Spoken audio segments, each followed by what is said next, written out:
Hello friends, welcome to CMA student corner. Myself Ratika Jangid. आज हम paper number 7 of CMA inter direct tax के revision start करने जा रहे हैं। मैं इसको रिवीजन को इस तरीके से रखूँगी कि प्रॉपरली आपको हर चीज़ एक्सप्लेन हो जाएगी। एक एक टॉपिक अपन डिस्कस करेंगे, कोई जल्दी नहीं है, अपन को बहुत अच्छे से डिस्कस करेंगे, ठीक है।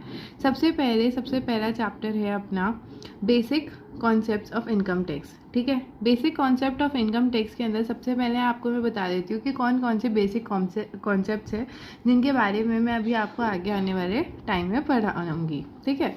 सबसे पहले आता है बेसिक कॉन्सेप्ट्स के अंदर अपने पास में क्या क्या कंपोनेंट्स है of income tax law. Income tax law के अंदर एक इनकम टैक्स एक्ट होता है जिसको अपन 1961 जो है वो होता है। एक होता है एनुअल फाइनेंशियल एक्ट, एक होता है इनकम टैक्स रूल्स 1962, एक होता है सर्कुलेशन एंड नोटिफिकेशन, एक है अपने पास में लीगल डिसीजंस क्या क्या है, ठीक है। दूसरी चीज़ है कि कौन कौन से स्टेप्स है अपन को टोटल इनकम को कंप्यूट करने के लिए या फिर टोटल लाइबिलिटी को कंप्यूट करने के लिए, ठीक है। टोटल टैक्स, टोटल इनकम और टोटल लाइबिलिटी को कंप्यूट करने के लिए सबसे पहले अपन डिटरमाइन करते हैं, क्या डिटरमाइन करते हैं, क्या रेजिडेंशियल स्टेटस है इंडिविजुअल का, ठीक है। फिर उसके बाद में अपन classification of income under different heads, different type के हेड्स होते हैं अपने पास में, उसके अंदर क्लासीफाई करेंगे अपन।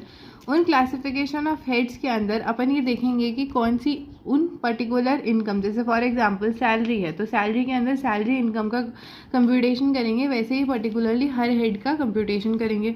फिर उसके बाद आती है क्लबिंग ऑफ इनकम कि अगर कोई माइनर चाइल्ड या फिर स्पाउस की किसकी इनकम क्लब होगी और किसकी नहीं होगी। फिर उसके बाद में अपन क्या करते हैं, उसके बाद में अपन करते हैं set of and carry forward of losses, ठीक है।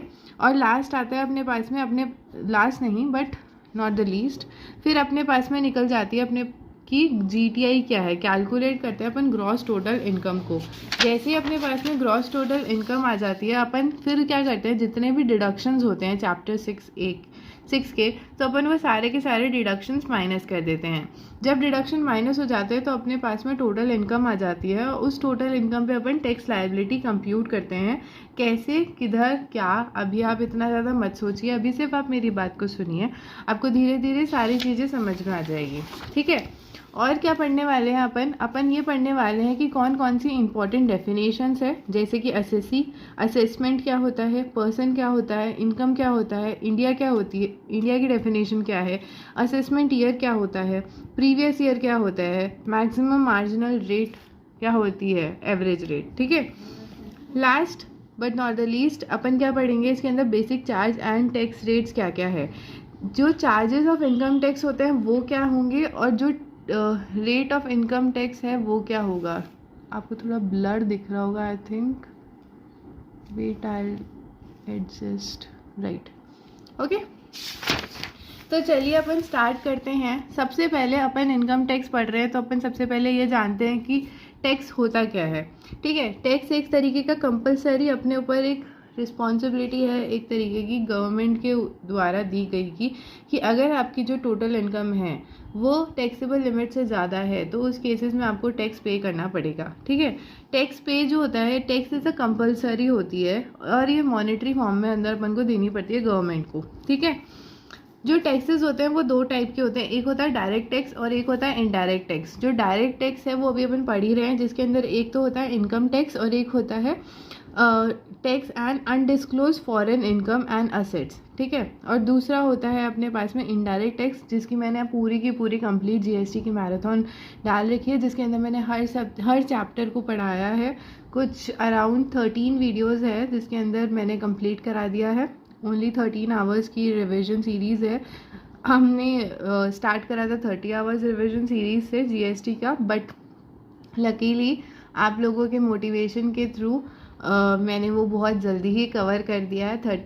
30 आवर्स की जगह वो at least 13 to 20 hours last to last के अंदर पूरी की पूरी मैंने कंप्लीट कर रखी है। अगर आपको देखनी हो तो मैं उसका डिस्क्रिप्शन लिंक में प्रोवाइड कर दूँगी आपको, और आप मेरे टेलीग्राम चैनल पे जाके भी देख सकते हैं। मैंने पूरे हैंड रिटन नोट्स सब प्रोवाइड कर रखे हैं मेरे टेलीग्राम चैनल पे, ठीक है। और अगर आपको कोई और क्वेरी हो तो you can ask me on my Telegram group और as well as you can comment down below, I make sure I reply your comment, ठीक है। तो इनडायरेक्ट टैक्स में तो अपन को पता ही, अपन तो उसमें महारती हासिल कर ही रखी है कि गुड्स एंड सर्विस पढ़ते हैं और एक कस्टम पढ़ते हैं, ठीक है। Next up is why are tax levy. Tax levy क्यों होते हैं? टैक्स लेवी इसलिए होते हैं जस्ट बिकॉज जो गवर्नमेंट के लिए एक तरीके से सोर्स ऑफ रेवेन्यू है, जो अपने जिसको वो यूटिलाइज करता है। किन चीज़ के अंदर? कौन? गवर्नमेंट यूटिलाइज करता है डिफेंस के अंदर, एजुकेशन के अंदर, हेल्थ केयर के अंदर, infrastructure facilities like roads, dams etcetera, इन सबको बिल्डअप करने के लिए जो अपन टैक्स का पेमेंट करते हैं गवर्नमेंट को, वो गवर्नमेंट उस पैसे को यूज़ करके इन सारी चीज़ों के अंदर यूटिलाइज करती है, ठीक है।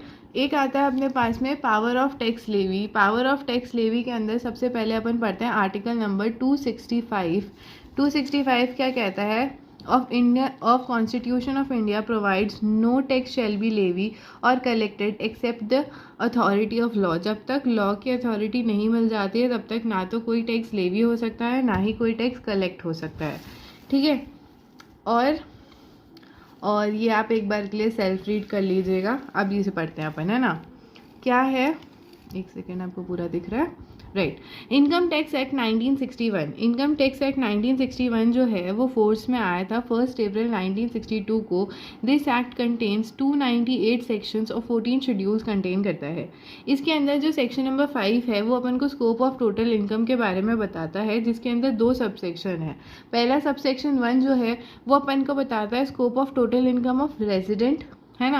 और स्कोप ऑफ सबसेक्शन 2 जो है अपन को वो बताता है scope of total income of non resident के केस के अंदर कैसे निकलती है, ठीक है।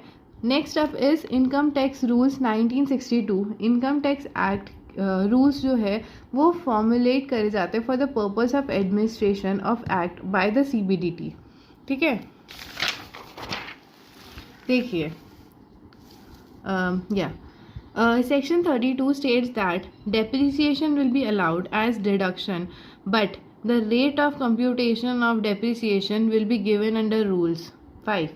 मतलब कहने का मतलब है कि जैसे डेप्रिसिएशन और ये सारी चीज़ें हैं जो अपन कैलकुलेट करते हैं, जो अपन को जितनी भी चीज़ें दे रखी है वो अपन को रूल्स के अंदर प्रोवाइड कर रखा है कि किस रेट से टैक्स लगेगा, किस रेट से अपन चार्ज करेंगे, ये सारी चीज़ें अपन को रूल्स में बताई जाती है। एनुअल फाइनेंशियल एक्ट क्या होता है? एनुअल फाइनेंशियल एक्ट जो होता है ये आप रीड कर सकते हैं, है ना। Amendment in the income tax act 1961 are made every year to the act therefore through the annual financial act where the financial bill is passed by both the houses of parliament and gets assent to the president, it becomes a financial act which is incorporated in income tax act, है ना। Circular, notification, case laws, ये सारे आप self read कर लीजिएगा, ये ज़्यादा important है नहीं बट मैंने आपके लिए लिख रखे हैं, है ना। नेक्स्ट अब वी गो टू, क्या आपको यहाँ से दिख नहीं रहा होगा, एक सेकेंड, हाँ। Next is levy of income tax act, जिसके अंदर चार्जिंग सेक्शन पढ़ने वाले हैं। चार्जिंग सेक्शन जो डायरेक्ट टैक्स का चार्जिंग सेक्शन है सेक्शन नंबर 4, जो कि ये बोलता है income tax is levy on total income of a person earn during previous year and chargeable to the assessment year at a rate prescribe for year by annual financial act. क्या कह रहा है? जो इनकम टैक्स एक्ट है, charging section ये कह रहा है कि जो इनकम टैक्स है वो लेवी होता है अपनी टोटल इनकम पे पर्सन की, जो उसने अर्न करी है, किस में? लास्ट ईयर, प्रीवियस ईयर में अर्न करी है, और वो टैक्स पे करेगा किस ईयर में? असेसमेंट ईयर में, ठीक है। As per the rate prescribe by the annual financial act, ठीक है। देखिए मैंने आपके लिए एक डायग्राम बना रखा है, जैसे ये है, ठीक है। ये आपका प्रीवियस ईयर है 2021 टू 2022। इस ईयर आपने इनकम अर्न करी है तो इसका टैक्स जो होगा वो आप असेसमेंट ईयर में दोगे, कौन सा होगा? 2022 टू 2023, ठीक है। नेक्स्ट अप इज़ कुछ इंपॉर्टेंट डेफिनेशंस जिनकी मैंने आपसे स्टार्टिंग में बात करी थी, अब अपन उनको स्टार्ट करते हैं, ठीक है। जितनी भी डेफिनेशंस है वो सारी की सारी डेफिनेशंस आपको सेक्शन नंबर 2 के अंदर गिवन है। सबसे पहले अपन पढ़ते हैं असेसी कौन होता है। इसकी डेफिनेशन अपने पास में है सेक्शन नंबर 2 सबसेक्शन 7 के अंदर। असेसी का क्या मतलब होता है? Assessee means a person by whom any tax और any other sum of money is payable under this act. It also includes, क्या क्या इंक्लूड करता है? क्या बोला, असेसी एक पर्सन है whom any tax or other sum of money is payable under this act. ठीक है, जो पे करता है वो असेसी होता है। असेसी को इन लोगों को भी इंक्लूड करा जाता है। कौन कौन? Sorry, person on whom any proceedings has been taken for the assessment of his income, या तो उसकी income of any other person in respect of which he is assessable। ठीक है, लॉस जो भी होता है, लॉस सस्टेन बाय हिम और बाय सच अदर पर्सन, वो रिफंड ड्यू टू हिम और सच अदर पर्सन, ये इन सारे लोगों को अपन एसएससी के अंदर मानते हैं। उनको भी मानते हैं the person who is deemed to be an assessee under any provision of the act, जो डीम्ड माना जाता है उसको भी एसएससी मान लिया जाता है। Person who is deemed to be an assessee in default, assessee in default under any provision of the act, उसको भी अपन एसएससी मान लेते हैं। Basically in simple language assessee वो है जो टैक्स पे करने के लिए लायबल है, एसएससी वो है जो टैक्स पे कर रहा है। ठीक है, अब अपने पास में डेफिनेशन आती है पर्सन की। पर्सन क्या हो, पर्सन कौन होता है? एक minute,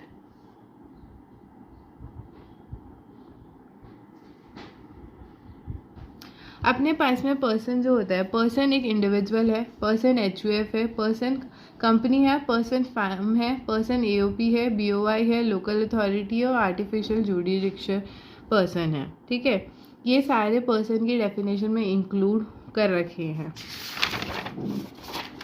next up is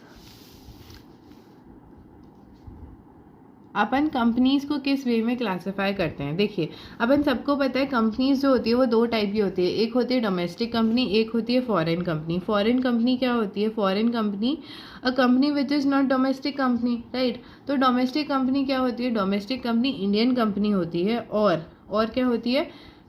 company which has made agreement for dealing, declaring and paying dividend within India और out of India out of income. ठीक है, ये क्या है? एक तो डोमेस्टिक कंपनी वो होती है जो इंडियन कंपनी होती है, और the company which has made agreement, एक कंपनी जिसने एग्रीमेंट मेक करा है for declaring and paying dividend, जो डिक्लेयर करती है डिविडेंड और पे करती है dividend India out of income, India की इनकम के बाहर से, है ना। नेक्स्ट अप इज अपने टाइप के दो टाइप के रेवेन्यू होते हैं, रिसिप्ट होती है, एक्सपेंडिचर्स होते हैं। एक होता है कैपिटल रेवेन्यू, कैपिटल रिसिप्ट, और एक होता है revenue receipt. Capital receipt is fix nature के होती हैं, और रेवेन्यू जो होते हैं वो डे टू डे ऑपरेशंस में होती रहती है। कैपिटल रिसिप्ट के अंदर क्या होता है? Receipt refundable to fix capital, receipts toward sub section of sources of income, amount receive as compensation of surrendering right ownership, not taxable under the expressly. देखिए, एक सिंपल बात मैं आपको बताऊं तो आप सबको पता है जो कभी कभी होने वाले खर्चे हैं, जो अचानक से बड़े नेचर के खर्चे हैं, उनको अपन कैपिटल रिसिप्ट्स कहते हैं। रेवेन्यू रिसिप्ट्स वो होती है फ़ायदे, और रेवेन्यू रिसिप्ट्स वो होती है जो profit arise from the sale of trading, जो होती रहती है, वो वाली चीज़ें हो गई। ठीक है, कैपिटल एक्सपेंडिचर बड़े नेचर के एक्सपेंडिचर्स होते हैं, रेवेन्यू जो होते हैं वो डे टू डे के एक्सपेंडिचर्स होते हैं। जैसे कि देखिए, only revenue receipts are taxable, capital receipts are normally exempt, but certain capital receipts which has been specifically included in definition of income tax act 2 subsection 2 are taxable। देखिए, कुछ example है। Liquidated damages, ये एक तरीके के damages है जो कि कैपिटल रिसिप्ट है। ठीक है, compensation on termination of agency, capital receipt है। Compensation received from the employee from any person for treatment of service contract, that is capital receipt. Compensation received or receivable in connection with the termination modification, ये जो है business connection के, तो ये total income business income में आती है। ठीक है, इंडिया का क्या मतलब होता है, ये बात अपन ने जीएसटी के उसमें भी पढ़ी थी। इंडिया का मतलब क्या होता है? The term India means the territory of India as per the article 1 of constitution. Its territorial water के अंदर भी इसको इंक्लूड करा जाता है। Sea beds and subsoil जो होती है अंडरलाइंस, उसको भी माना जाता है। अपने 12 न्यूटिकल माइंस को भी इंडिया में माना जाता है और 200 न्यूटिकल माइंस को भी माना जाता है।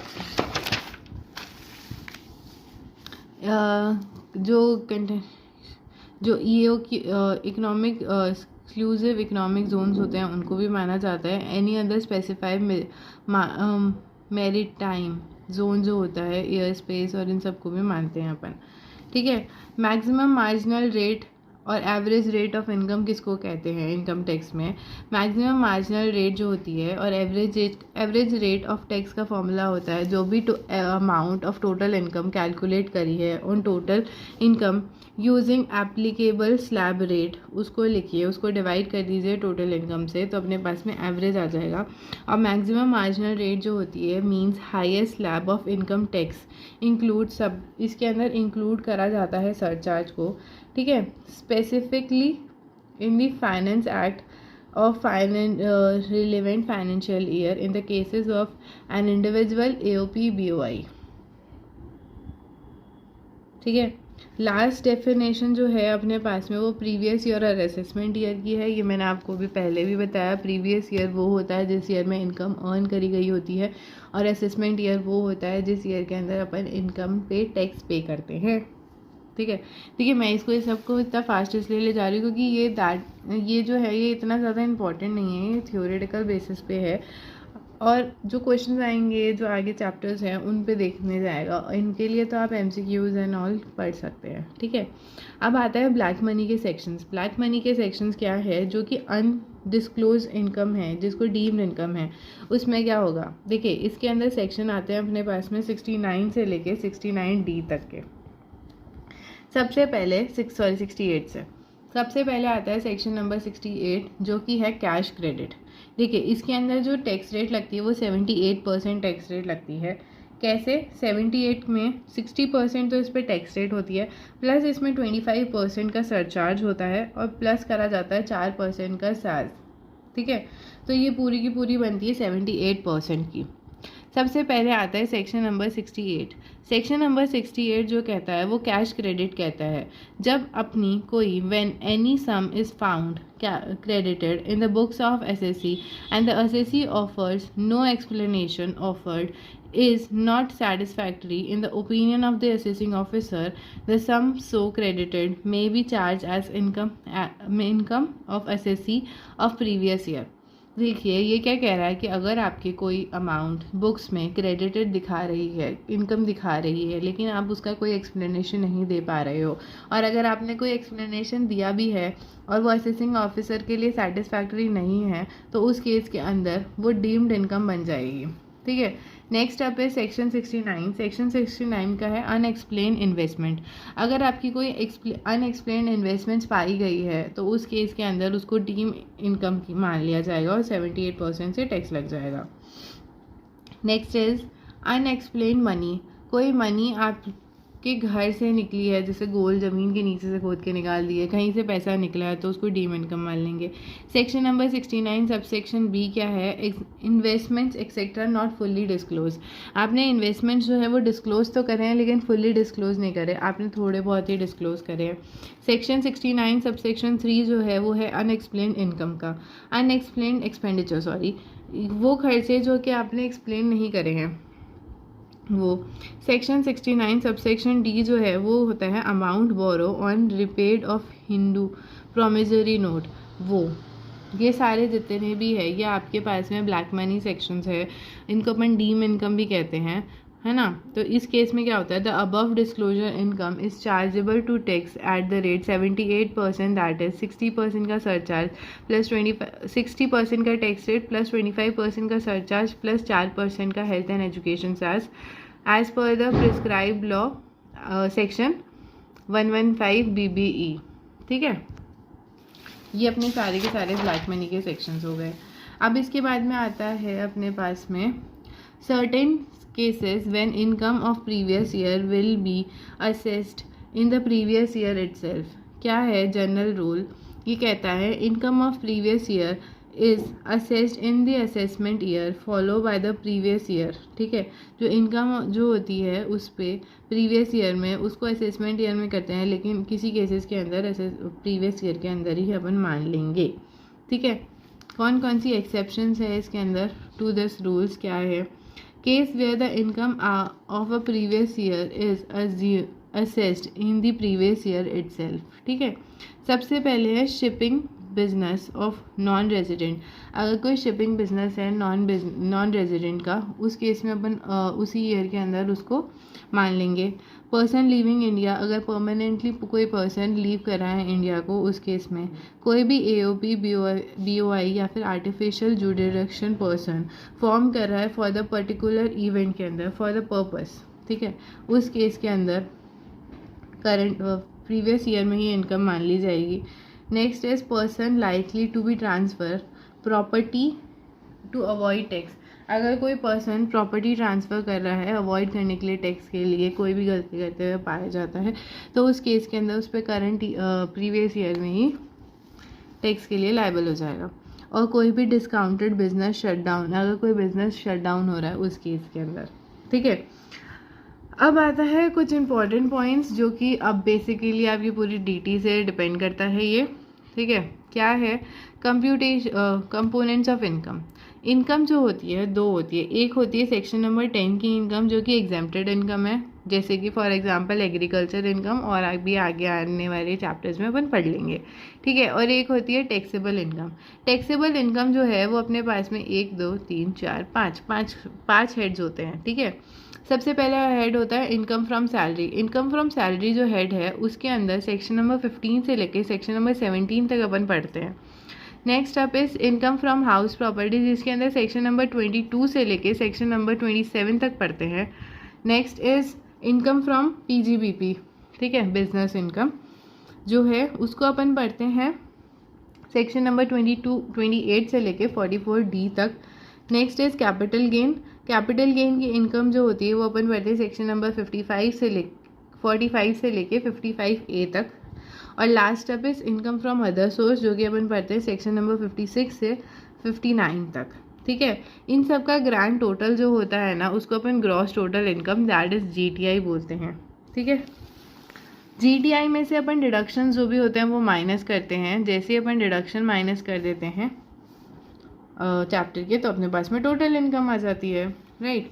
ये जो है ये सारा का सारा ये जो स्टेप्स है मैंने आपको बताए थे, डिटरमाइन करो रेजिडेंशियल स्टेटस, 5 हेड्स है उनकी कैलकुलेशन करो, क्लब कर दो, सेट ऑफ कर दो, कंप्यूट कर दो ग्रॉस टोटल इनकम, उसमें से डिडक्शन माइनस करोगे टोटल इनकम आ जाएगी। फिर उसके बाद में उस पर सरचार्ज और apply the rate of income and apply the surcharge की रेट।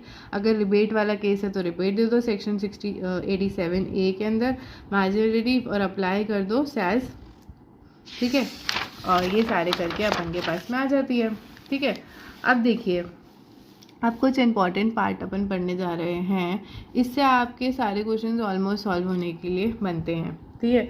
जब अपन को टैक्स लायबिलिटी कंप्यूट करने के लिए कहा जाता है, ठीक है, इसके अंदर सबसे पहले अपन इंडिविजुअल के केस के अंदर पढ़ रहे हैं।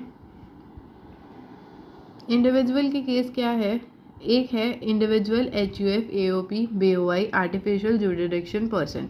टैक्स रेट्स क्या है फॉर इंडिविजुअल, चाहे रेजिडेंट हो या फिर नॉन रेजिडेंट हो, दोनों के लिए अगर आपकी जो टोटल इनकम है, ठीक है, वो 2,50,000 तक है तो उस पर कोई टैक्स रेट नहीं लगेगा।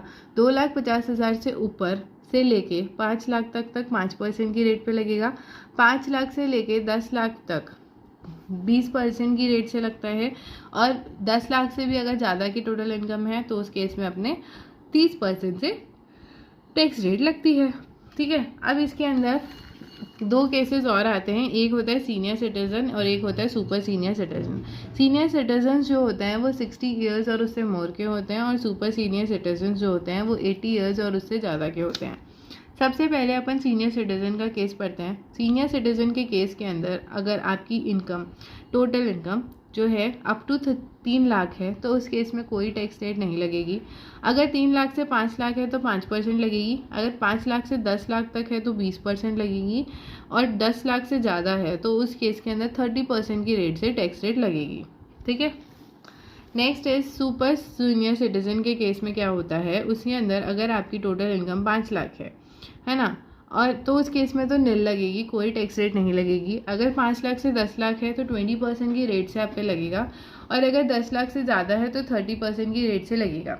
A person born in 1st April would be consider have attain a particular age on 31st March, the day preceding the anniversary of the birth of his birthday। ये देखिए, ठीक है। अब दूसरा के ये तो मैंने पढ़ लिया इंडिविजुअल, रेजिडेंट हो या फिर नॉन रेजिडेंट हो उसके केस में क्या होगा। देखिए ये चीज़ याद रखिएगा, नॉन रेजिडेंट के केस में हमेशा यही वाली लिमिट्स फॉलो करी जाएगी, ये वाली फॉलो नहीं करी जाएगी। ये senior citizen, super senior citizen जो है वो रेजिडेंट के केस के अंदर ही है, ठीक है। Next up is cooperative society. Cooperative society के केस के अंदर इसके जो नए सेक्शंस है वो मैं आगे पढ़ाती हूँ ना। इसके अंदर अगर कोऑपरेटिव सोसाइटी की इनकम जो है वो अप टू 10,000 तक है तो 10%, 10,000 से ज़्यादा बट 20,000 से कम तो 20%, और 20,000 से ज़्यादा है तो 30% की रेट से कोऑपरेटिव सोसाइटी पे टैक्स लगता है। जो भी फर्म है, LLP है, लोकल अथॉरिटी है, उन पे 30% की रेट से टैक्स लगता है। फॉर कंपनीज़ के केस में क्या होता है, कंपनी के केस में देखो मैंने आपको बताया था 2 टाइप की कंपनीज होती है, एक होती है डोमेस्टिक कंपनी और एक होती है अपने पास में फॉरेन कंपनी। डोमेस्टिक कंपनी के केस में क्या होता है, अगर आपका total turnover of gross receipt of year 2018 and 19, ये चीज़ याद रखिएगा, for of previous year 18-19 up to 400 crore है तो उस केस के अंदर 25% की रेट से टैक्स लगेगा। लेकिन उसके अलावा और कोई दूसरा केस है, मतलब 2018-19 का टर्नओवर 400 करोड़ से कम है या ज़्यादा है ना, अप टू है तो अपना 25% है, अगर ज़्यादा है तो उस केस में 30% लगेगा, ठीक है। और फॉरेन कंपनी के केस के अंदर नॉर्मल केस में 40% लगती है और रॉयल्टी के केस के अंदर 50% लगती है। रॉयल्टी वाला केस कभी आता नहीं है, नॉर्मल केस का ही पूछते हैं, दैट इज़ 40%, ठीक है। Next up is E, rates of surcharge. Surcharge की रेट्स क्या क्या होती है अपन वो भी पढ़ लेते हैं। सरचार्ज की रेट और in case of individual HUF, AOP, BOI, AJP, ठीक है। अगर सरचार्ज जो है 50 लाख से 1 करोड़ के बीच में है तो उस केस में होता है 10% की रेट से। अगर 1 करोड़ से 2 करोड़ के बीच में है तो 15%, 2 करोड़ से 5 करोड़ के बीच में है तो उस केस में 25%, और 5 करोड़ से लेके ज़्यादा है तो उस केस में 37% की रेट से सरचार्ज लगता है। The higher surcharge rate is 37%, ठीक है। ठीक है, मैं ये इतनी जल्दी आपको लग रहा होगा कि बहुत जल्दी पढ़ा रही हूँ, बट बिलीव मी गाइस, इसके अंदर आपको ही याद करने का काम है, इसमें समझाने का कोई चीज़ है ही नहीं। आगे आने वाले चैप्टर्स में जब समझाने की कोई चीज़ आएगी तो मैं आराम से टाइम देते हुए सब कुछ समझाऊंगी, ठीक है। Next up is for cooperative society, local authority, firm, LLP। In case में क्या होगा, अगर तुम्हारा सरचार्ज जो है वो लेस देन 1 करोड़ है तो उस पर नहीं लगेगा, अगर मोर देन 1 करोड़ है तो 12% की रेट से लग जाएगा। कंपनी के केस में अगर डोमेस्टिक कंपनी है और उसका टर्नओवर 1 करोड़ से 10 करोड़ के बीच में है तो डोमेस्टिक कंपनी पे लगता है 7% की रेट से सरचार्ज, और फॉरेन कंपनी में लगता है 2% की रेट से सरचार्ज। वहीं पे अगर तुम्हारी टर्नओवर जो तुम्हारा है अमाउंट वो जो है वो टोटल इनकम वो 10 करोड़ से ज़्यादा है तो उस केस के अंदर 12% की रेट में लगेगा डोमेस्टिक कंपनी में सरचार्ज, और 5% का फॉरेन कंपनी के अंदर लगेगा सरचार्ज, ठीक है। The inland surcharge of 25% and 37% of income tax has been withdrawn by the income tax payable at specific rate. Short-term capital gain only 15% surcharge allowed. Sorry. अब देखिए ये एक इम्पॉर्टेंट टॉपिक है, इसको मैं अच्छे से समझाती हूँ आपको। देखिए रिबेट क्या होती है। रिबेट आता है section number under section 87A। जो रिबेट होती है, rebate is equal to 100% income tax of 12,500 whichever is less. It allows the amount of income tax payable to the individual resident in India, ठीक है, whose total income is 5 lakh. अब आप पूछेंगे कि ma'am ये 5 लाख के ऊपर 12,500 का ही क्यों अलाउ करा जाता है, तो सोचिए आप एक बार।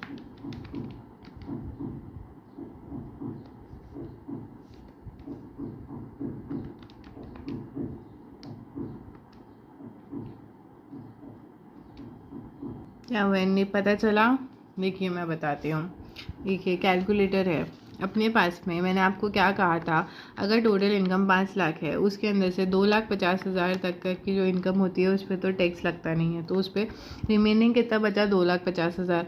नेक्स्ट 2,50,000 से लेके 5 लाख तक जो होता है उस पर अपनी लगती है 5% की रेट। तो अपन ने करा था दैट इज़ 12,500, 12,500।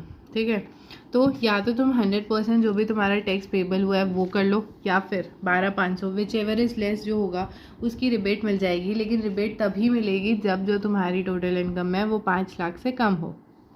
ठीक है, next up is health and education cess. Health and education cess जो होता है वो 4% की रेट से होता है, तो है ना, in all the cases. Round of का एक आता है, राउंड ऑफ में क्या होता है कि आप नियरेस्ट मल्टीप्लिकेशन ऑफ 10 जो होता है उससे अपन राउंड ऑफ कर देते हैं, और ये अपना लिखा हुआ है under section 288A and 288B। ठीक है, next up if marginal relief. Marginal relief क्या होता है कि अगर देखिए is avoidable to all SSC, is available for all SSC in case such person having the total income exceeding 50 lakh, 1 crore, 2 crore, 5 crore, 10 crore. Additional amount जो होती है इनकम टैक्स एक्ट की payable on surcharge before charging on excess of the 50 lakh, 1 crore, 2 crore, 5 crore, 10 crore should not be more than the amount of income preceding limit के अंदर। देखिए इसमें क्या होता है, जो भी आपकी आप जो ने अमाउंट है टोटल इनकम का उस पर निकाल लीजिए। जो एक्स्ट्रा आ रहा है 50 लाख, 1 करोड़, 2 करोड़, 5 करोड़, 10 करोड़ से, है ना, जो भी नियरेस्ट है उससे, उस पर अलग से आप निकालिए। और वो जो है अमाउंट वो आपकी टैक्स लायबिलिटी से ज़्यादा नहीं आना चाहिए। इसके लिए अपन प्रैक्टिकल क्वेश्चन सॉल्व करके देखेंगे, उस प्रैक्टिकल क्वेश्चन के अंदर अपन सारी चीज़ों को एक्सप्लेन कर देंगे। नेक्स्ट अब है स्पेशल रेट्स, टैक्स रेट्स और special income. Special rates special income के लिए सेक्शन 11A जो होता है वो शॉर्ट टर्म कैपिटल गेन के लिए होता है। इसके ऊपर 12% की रेट से लगता है अपने टैक्स लगता है, इनकम टैक्स। लेकिन if STT has not charge तो 30% की रेट से स्लैब रेट लगता है। ठीक है,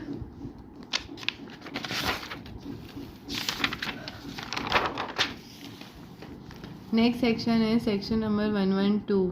सेक्शन 112 जो है वो लॉन्ग टर्म कैपिटल गेन का है।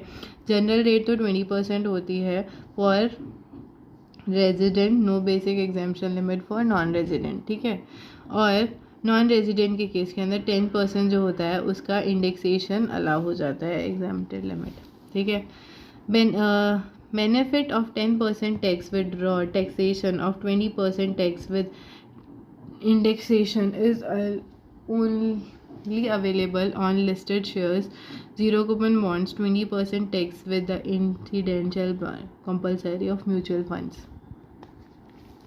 सेक्शन 112A जो है उसके अंदर अपन पढ़ते हैं लॉन्ग टर्म कैपिटल गेन, जिस पर 10% की रेट से टैक्स लगता है। ठीक है, on long term capital gain of 1 lakh.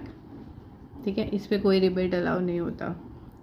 एक आता है section number 115BB। Section 115BB जो होती है वो winning of lottery, crossword puzzles और रेसेस होती हैं, इन पे होता है, जिस पे 30% का विदाउट बेसिक एग्जाम्पशन के अंदर अपन को टैक्स चार्ज होता है। डीम इनकम अपन ने पढ़ी ली है, डीम इनकम पे 78% होता है, 60% तो वो लगता है, 25% का सैज लगता है, और 4% का जो होता है 60% का टैक्स रेट, 25% का सरचार्ज और 4% का सैज लगता है। दैट इज इक्वल्स टू 78% का इस पर टैक्स चार्ज होता है। लास्ट जो है वो है 115BBF। ये रॉयल्टी रिसीव जो होती है अपन पे, उस पर कितना % का टैक्स लगता है, उस पर 10% की रेट से टैक्स लगता है। अमेंडमेंट क्या है, अमेंडमेंट ये है कि आपके लिए एक नया निकला है जो है 115BAC। अगर कोई इंडिविजुअल ये वाली स्कीम को अडॉप्ट करना चाहता है, ये वाली टैक्स रेट्स को अडॉप्ट करना चाहता है, तो उसको बहुत से जो है चीज़ों को छोड़ना पड़ता है। क्या क्या है, सेक्शन 115BAC जो है उसकी टैक्स रेट से अगर 2,50,000 एक से 5 लाख तक है तो 5% की रेट से लगता है। अगर 5 लाख एक से 7,50,000 तक है तो 10% की, 7,50,000 एक से लेकर 10 लाख तक है उसकी एज में 15%, 10 लाख एक से 12,50,000 तक है तो 20%, 5% इंक्रीज़ हो रहा है और इधर के अंदर 2500 जो है वो प्लस होता जा रहा है। ठीक है, ये आप देख सकते हैं, ये टैक्स रेट्स है। The assessee apply these limits. The assessee is not entitled for following exemption and deduction.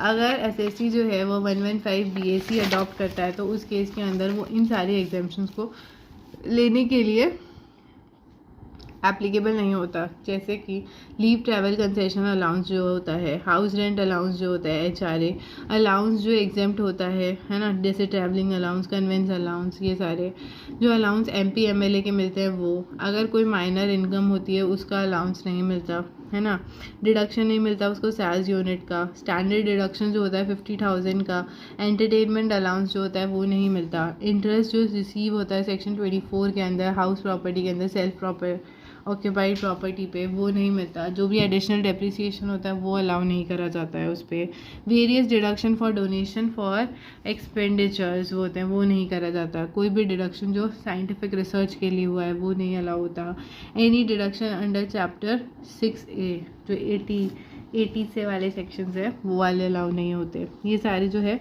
वो अलाउ नहीं होते। अलाउ क्या होता है, सिर्फ ट्रांसपोर्टेशन जो होता है वो अलाउ करा जाता है एम्प्लॉय को। ठीक है, आप इसको एक सेल्फ रीड मार लीजिएगा। Next up is note, if assessee adopt 115 BAC तो वो अनएब्जॉर्ब डेप्रिसिएशन जो है अर्लियर ईयर का, then it will not be able to set off और कैरी फॉरवर्ड नहीं होगा। ठीक है, if assessee adopt section 115 BAC then maximum depreciation जो अलाउ होगा वो होगा 40% की रेट से, मैक्सिमम डेप्रिसिएशन सॉरी है ना। द ऑप्शन 1 एक्सरसाइज आप 9 for 9 preceding year shall be valid रहता है सब्सिक्वेंट ईयर में। If assessee wants to withdraw तो उसको एक चांस दिया जाएगा, वो विड्रॉ कर सकता है, लेकिन फिर वो वापस कभी भी 115 BAC में नहीं आ सकता। ठीक है, ये कुछ और एग्जेम्पशंस है जो अलाउ नहीं करी जाती है। Other points to be remember क्या है, द